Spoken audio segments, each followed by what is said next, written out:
Welcome to another episode of the Pierce Brothers. Today we're going to be shooting the new Smith and Wesson M&P 2.0 Spec Series, the metal one. It is an OD green Cerakote, as you can see. It's got a Faxon Compensator. So we're going to see how many rounds we can put through before this will start to loosen up. So we've got 250 rounds worth of magazines loaded. 258 rounds. First, we're going to put 3 mags of this Winchester 124 grain NATO through it. And these are the first shots I have fired yet. And then we've got some hollow point. We got 1 mag of these hollow point Winchester 147 grain.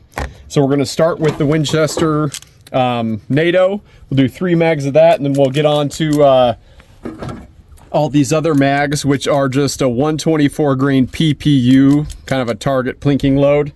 We've got a bunch of those, but we'll start with the Winchester.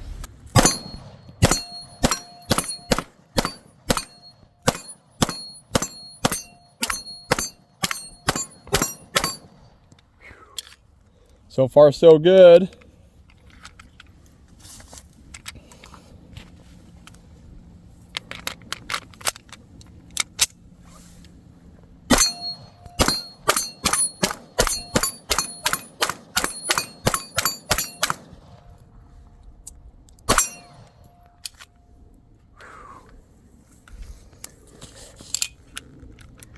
It's already loose.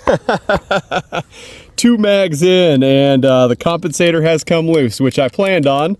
So we're going to take that off and then continue. And you see they put red thread locker on there, and then there are these little screws here that are supposed to hold it on. So we made it through 2 mags. It was all 17 round mags, so that's 34 rounds before it came loose. It does come with a thread protector. We'll slap that on. I did plan on that compensator coming off, so I was not planning on keeping it on. I've tried those Faxon compensators before and have had the exact same thing happen. Doesn't matter how much red thread locker or how tight you get those, it just comes loose. So I'm not a fan of barrel mounted compensators. So we're gonna go ahead and just keep blazing away with these. I'll bring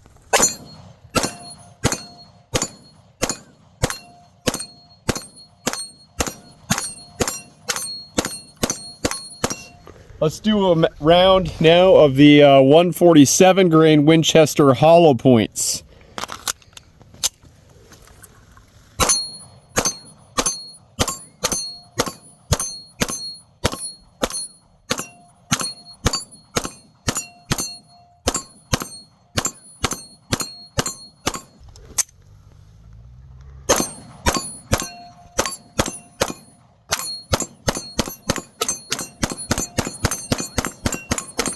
We're on to the PPU 124 grain now.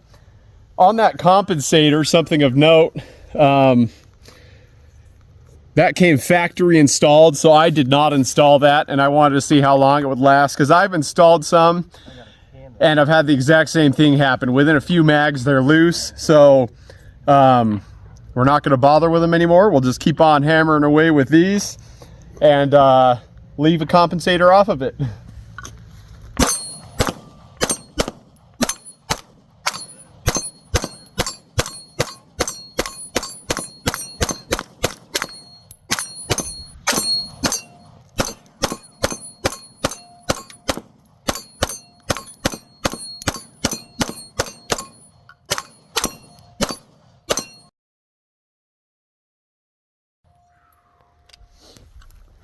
So there we have it, 258 rounds in. It is very toasty. So that's it, we'll move on. Tomorrow we'll do the same thing. Okay. So I'm not anti-comp, I just really don't like comps that attach to a barrel. So I'm gonna show a couple of other comps I've got that I do like. And I'll leave that open so it can cool off a little bit without melting my case. So this right here is my P30L from HK. This compensator I've got on there is a rail mounted compensator. As you can see, it does not interfere with the barrel at all. It's strictly attached down to the slide. And I really do like this kind of compensator on there. Not only does it add the ported cuts in that, but it also adds weight. So it really reduces muzzle flip a lot. And then the other one I've got is my SIG 365. So this one has a integrated comp in the slide, and I really like that because you don't have to worry about it coming loose.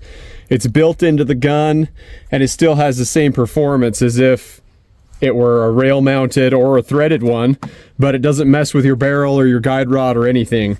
So I would like to see Smith and Wesson do something like that in the future, but I'm just fine with leaving this comp off. I planned on that from the beginning because I didn't think it would last. So yeah, we made it 2 mags in and it was already loose. So unless they come up with a better mounting system of how that attaches to the barrel, I'll just leave it off. All right guys, so we got 250 rounds through this guy yesterday.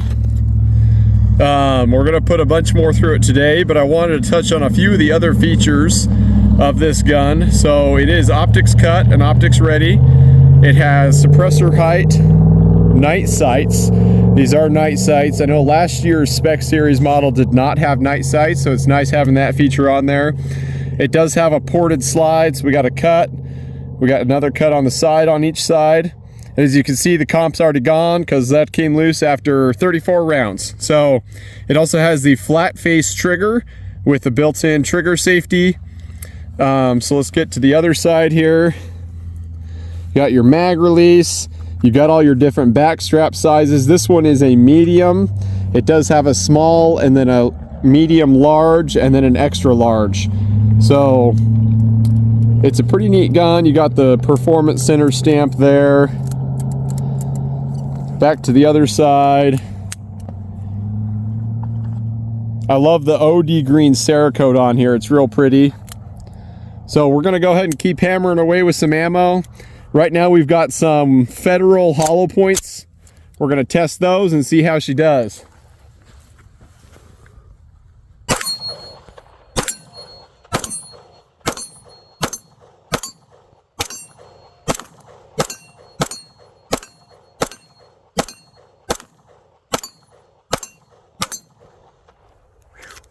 So yesterday we put some 147 grain Winchester hollow points through it, did fine. We'll just keep hammering away. We'll get some good close-up shots of the shooting.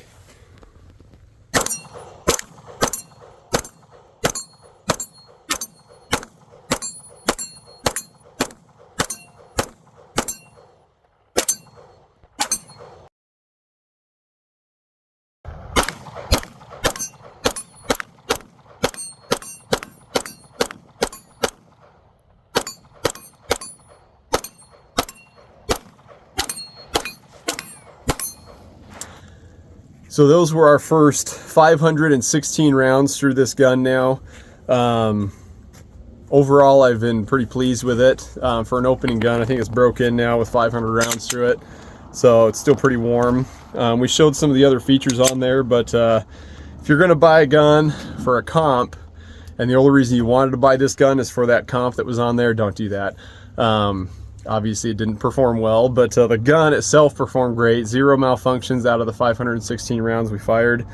I personally love it, and that's the first time I've shot a M&P metal frame gun, and I love the weight on it. It feels great to shoot. It's comfortable to shoot, and definitely has a really good weight to the gun. It's not overly heavy like some guns, I would say. But next video, we'll have a follow-up video with another 500 rounds or throw. That'd put us over 1,000 rounds total, but we'll put a red dot on there and do some testing with that. We'll do 500 rounds with a red dot. So here's a comparison. We have last year's Spec Series in the Bull Shark Gray. So pretty cool guns, both of them. This version, the gray version from last year, does not have night sights. It has tall suppressor height sights, but they are not the tritium night sights like you see on the this year's version. So there's that. But cool guns. If you love M&P handguns, I really love this green looking color to it. it's pretty neat, and the finish is held up well with all that heat that coming through that. It's still pretty hot, but thank you for watching this episode of the Pierce Brothers. We appreciate all the support and the views. If there's something you want to see us do a video on in the future, throw a comment down below.